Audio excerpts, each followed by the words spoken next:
शेतकरी मित्रांनो, राज्य शासनाच्या कृषी विभागाच्या माध्यमातून महा-डी-बी-टीच्या पोर्टलवर राज्य कृषी यांत्रिकीकरण योजना राबवली जाते आणि या कृषी यांत्रिकीकरण योजनेच्या माध्यमातून शेतकरी ट्रॅक्टर असतील, मोगडा असेल, हार्वेस्टर असेल, म्हणजे काही कृषी यंत्र असतात यासाठी ऑनलाईन पद्धतीने अर्ज करत असतात आणि त्या शेतकऱ्यांना आता निधी वितरित करण्यास सुरुवात झालेली आहे आणि यासाठी बरेच सारे शासन निर्णय आलेले आपण या अगोदरच्या व्हिडिओमध्ये बघितलेले।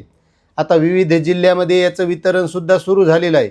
मात्र अकोला जिल्ह्यामध्ये 3.36 कोटी एवढा निधी आता कृषी विभागाकडे आलेला आहे आणि तो शेतकऱ्यांना लवकरच वितरितसुद्धा होणार आहे आणि याही अगोदर 2025-26 मध्ये 17 मार्चपर्यंत 2020 शेतकऱ्यांना 7,27,50,000 रुपयाचे अनुदानसुद्धा वितरित करण्यात आलेले आहे।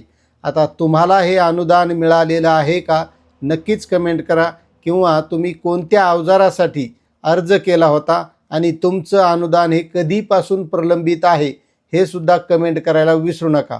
आणि त्यामध्येच आता अकोला जिल्ह्यासाठी जिल्हा कृषी अधीक्षक यांच्याकडे 3.36 कोटी रुपयांचा निधी आता या नवीन शासन निर्णयानुसार आलेला आहे आणि तोही लवकरात लवकर शेतकऱ्यांच्या खात्यामध्ये वितरित केला जाणार आहे। आणि यामध्ये महत्त्वाची गोष्ट ही आहे की ज्या शेतकऱ्यांनी जे कोणतंही अवजार घेतलेलं असेल आणि त्या शेतकऱ्यांनी आपलं बिल पोर्टलवर अपलोड केलेलं असेल, अशा शेतकऱ्यांच्या डी-बी-टी खात्याला जे लिंक बँक अकाउंट आहे, म्हणजे तुमचं आधार लिंक जे खातं बँकेचं आहे, अशा खात्यामध्ये हे जे काही अनुदान आहे त्यामध्ये ट्रॅक्टर असो, हार्वेस्टर असो, मोगडा असो, रोटाव्हेटर असो की नांगर असो किंवा कोणतंही कृषी यांत्रिकीकरण योजनेच्या माध्यमातून अवजारे घेतलेले असतील, त्या शेतकऱ्यांना हा निधी लवकरच वितरित केला जाणार आहे आणि जो अगोदर वितरित केलेला आहे तो त्या शेतकऱ्यांच्या खात्यामध्ये आलेला सुद्धा असेल।